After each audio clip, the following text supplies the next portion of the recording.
रमदान मुबारक हो, रमदान मुबारक हो, रमदान। बिस्मिल्लाहिर्रहमानिर्रहीम। नाज़रीन सलामुन अलैकुम, मैं हूँ शादाब दी। नाज़रीन, जैसा कि माह रमज़ान की मुनासिबत से हमारी गुफ्तगू चल रही है, हमको शुक्र खुदा करना चाहिए कि एक बार फिर हमें इस अजीम इबादत को अंजाम देने और सवाब हासिल करने का मौका मिला है।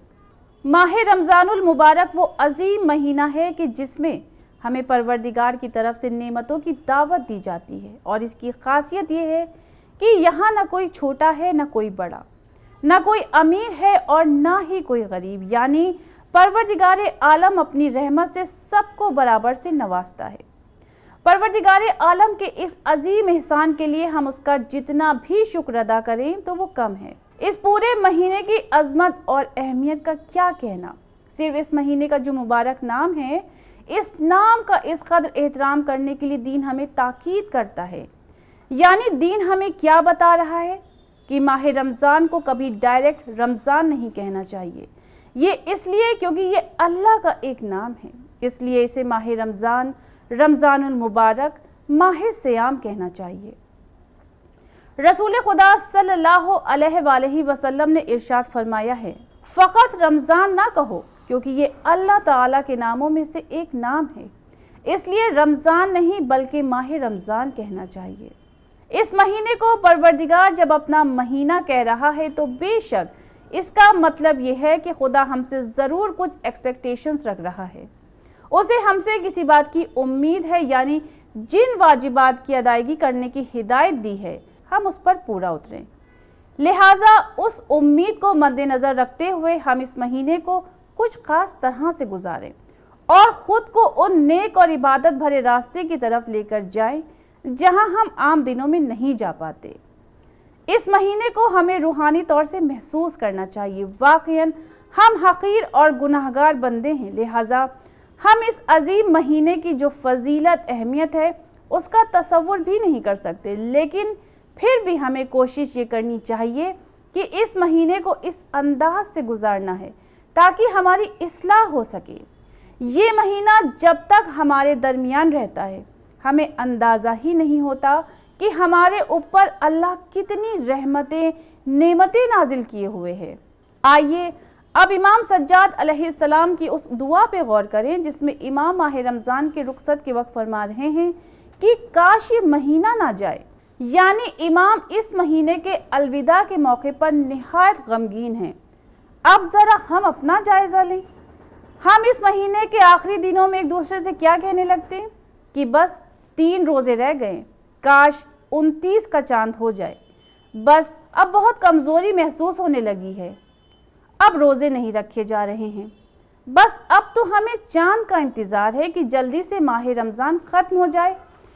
इस तरह के एहसास क्यों हमारे अंदर पैदा होते हैं? क्या इस तरह से हमें ये महीना गुजारना चाहिए कि जिसके रुखसत होने पर इमाम गमगीन हैं? क्या हमने कभी इस बारे में गौर किया है? दरअसल इसकी असल वजह यह है कि हम इस महीने में खुलूसे दिल और खुलूसे नियत के साथ दाखिल ही नहीं हुए। और इमाम क्या फरमा रहे हैं कि काश ये महीना ख़त्म ना होता, क्योंकि ये महीना बेशक बहुत ख़ास है, लेकिन हमें वो खासियत समझ में ही नहीं आती। रसूल अकरम सल्लल्लाहु अलैहि वसल्लम ने इरशाद फरमाया है, अगर बंदे को मालूम हो जाए कि माह रमज़ान में क्या क्या बरक़ात हैं तो वो इस बात को पसंद करेगा कि तमाम साल ही माह रमज़ान रहे। माह मुबारक रमज़ान आ चुका है और ये हमारी खुशनसीबी की बात है कि एक बार हम सबको ये महीना फिर नसीब हो रहा है। ये अजीम महीना जिसे नसीब हो जाए तो उसे ये सोचने की ज़रूरत है कि इसे कैसे गुजारने का मतलब ये हरगिज़ नहीं है कि ये महीना जल्द से जल्द बस ख़त्म हो जाए, बल्कि इस महीने में कौन कौन से ऐसे काम करने चाहिए, इस महीने हमें किन किन चीज़ों से बचना चाहिए। अगर हम इसके बारे में गौर व फिक्र कर लें तो इसका हमें बहुत फ़ायदा होगा, क्योंकि बहुत सारी चीज़ें ऐसी होती हैं जो हमारे जहन में तो होती हैं लेकिन हमारी मसरूफियात की वजह से हम उसे भूल जाते हैं। इसलिए ये जो महीना हम पर साया फिगन है तो हमें इसके असल मकसद को हर वक्त याद रखना चाहिए یعنی اس مہینے کی تمام فضیلتیں، برکتیں، تقوی الہی، پرہیزگاری ہمیں حاصل کرنے کی کوشش کرنی چاہیے۔ اور ماہ رمضان کا وہ عظیم مقصد جسے اللہ نے قرآن مجید میں بیان فرمایا ہے، صاحبان ایمان تمہارے اوپر روزے اسی طرح لکھ دیے گئے جس طرح تمہارے پہلے والوں پر لکھے گئے تھے، شاید تم اسی طرح متقی بن جاؤ۔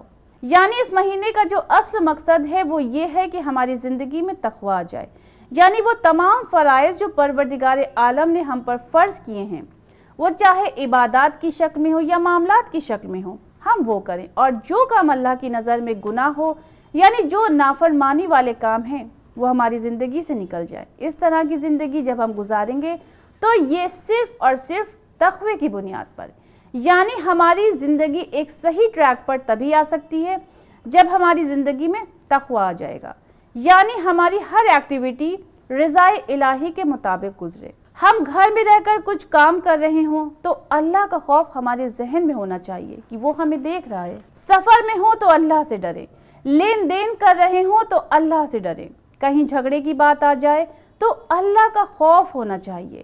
بزنس، جاب، یعنی ہر جگہ ہمیں یہ خیال رہے کہ ہمیں ہر کام سچائی، ایمانداری اور نیک راستے پر چلتے ہوئے کرنا ہے۔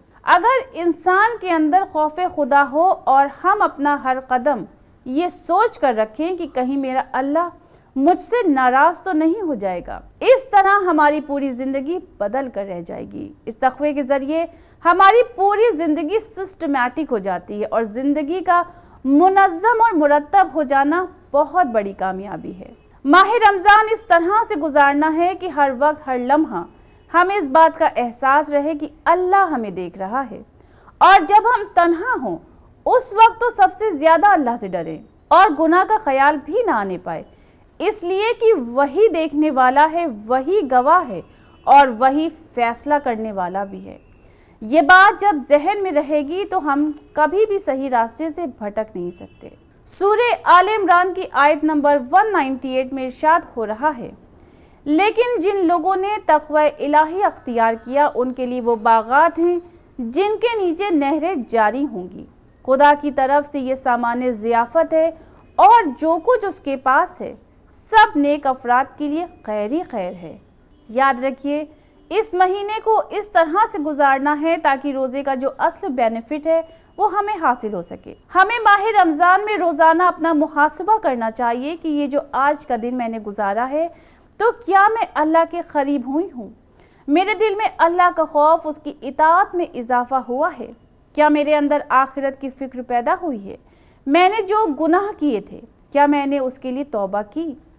جو نیک کام ہم نہیں کر پا رہے تھے کیا اب وہ کر پا رہے ہیں؟ اس طرح سے ہمیں اپنے بارے میں اچھی طرح سے معلوم ہو جائے گا کہ ہم کہاں پہ سٹینڈ کر رہے ہیں، یعنی ہم اپنے مقصد کو حاصل کرنے کی طرف بڑھ بھی رہے ہیں یا نہیں۔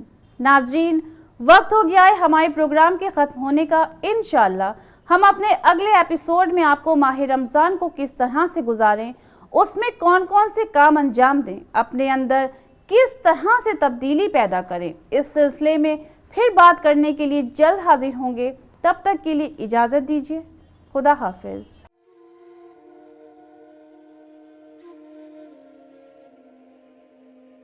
رمضان مبارک ہو، رمضان